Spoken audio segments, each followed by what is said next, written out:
Halo Sobat Bio semua, apa kabar? Semoga kita masih dalam lindungan Tuhan. Kembali lagi di channel Gilbert Tobing.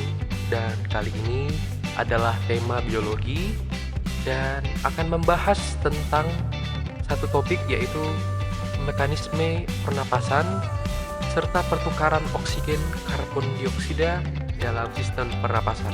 Menurut Wikipedia, pernafasan adalah proses menggerakkan udara masuk dan keluar dari paru-paru, atau singkatnya, proses memasukkan oksigen dan membuang karbon dioksida. Pernafasan terdiri dari dua fase, yaitu yang pertama, fase inspirasi, yakni memasukkan oksigen.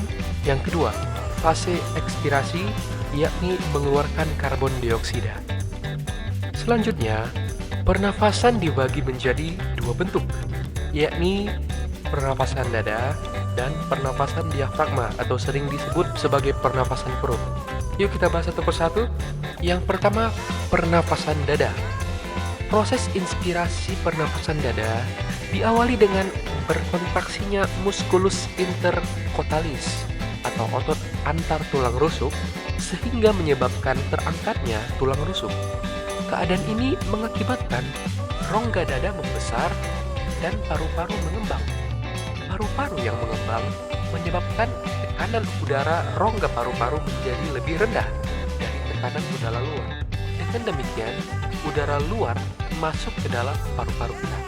Dan sebaliknya, proses ekspirasi berlangsung pada saat musculus intercostalis berrelaksasi sehingga tulang rusuk turun kembali.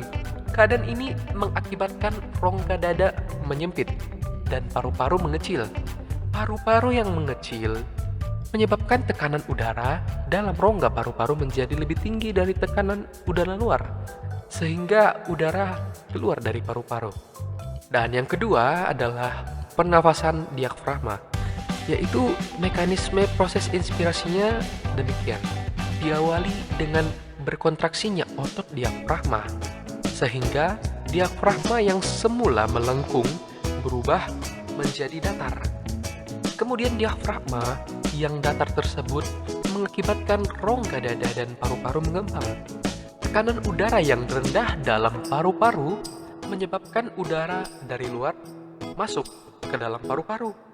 Sementara proses ekspirasinya terjadi pada saat otot diafragma berrelaksasi, sehingga diafragma kembali melengkung. Sehingga keadaan melengkungnya ini mengakibatkan rongga dada dan paru-paru mengecil, tekanan udara dalam paru-paru naik, sehingga udara keluar dari paru-paru. Bahasan kita yang selanjutnya yaitu pertukaran gas antara oksigen dan karbon dioksida yang terjadi melalui proses difusi. Proses ini terjadi di alveolus dan di sel jaringan tubuh. Proses difusi berlangsung sederhana, yaitu hanya dengan melakukan gerakan molekul-molekul secara bebas melalui membran sel dari konsentrasi tinggi atau tekanan tinggi ke tekanan rendah. Oksigen yang masuk ke dalam tubuh melalui inspirasi dari rongga hidung sampai ke alveolus, dan pada alveolus oksigen mengalami difusi ke kapiler arteri paru-paru. Masuknya oksigen dari luar menyebabkan tekanan parsial oksigen di alveolus lebih tinggi dibandingkan dengan tekanan kapiler di arteri paru-paru. Karena proses difusi selalu terjadi di daerah yang bertekanan tinggi ke daerah bertekanan rendah. Nah, oksigen akan bergerak dari alveolus menuju kapiler arteri paru-paru. Oksigen di kapiler arteri akan diikat oleh eritrosit yang mengandung hemoglobin sampai jenuh. Semakin tinggi tekanan parsial oksigen di alveolus, semakin banyak oksigen yang terikat oleh hemoglobin dalam darah.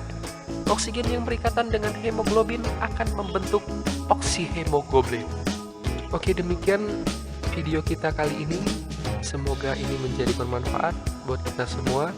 Terima kasih untuk pihak sumber dan terima kasih untuk guru kami, Ibu Selvi Larse, yang sudah memberikan pelajarannya hari ini. Sampai jumpa di video-video berikutnya. Bye.